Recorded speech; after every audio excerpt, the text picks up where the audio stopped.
The Book of Numbers, the fourth book in the Old Testament of the Bible, narrates the experiences of the Israelites and their wanderings in the wilderness. The book is named for the censuses that take up a good portion of the text, providing detailed genealogies and lists of tribes. The book begins at Mount Sinai, where God tells Moses to take a census of the people of Israel. The people are organized by tribe, and each tribe is given specific roles and responsibilities. The tribe of Levi is set apart for special service related to the tabernacle. In the early chapters, God also gives laws and regulations for offerings, the consecration of the Levites, and the celebration of Passover. A cloud descends on the tabernacle, and whenever the cloud lifts, the people of Israel move with it. God leads the people through the cloud and a pillar of fire, guiding them through their journeys.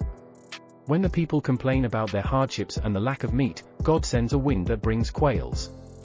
Many of the people eat greedily and are struck by a plague.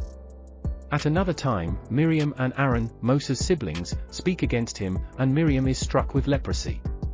She is eventually healed after Moses' prayer. God then tells Moses to send 12 spies to Canaan. They return with a report that the land is indeed abundant, but its inhabitants are formidable.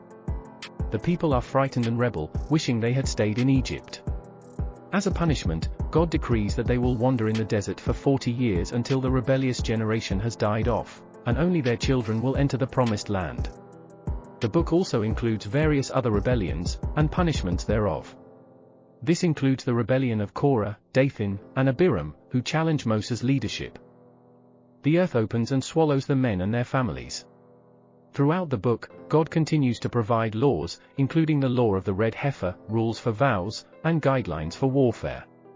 There are also various events and battles, including the Balak and Balaam incident, where Balaam, hired to curse Israel, can only bless them. In the final section, as they approach the promised land, a second census is taken. The book ends with a list of offerings and a summary of the journey thus far.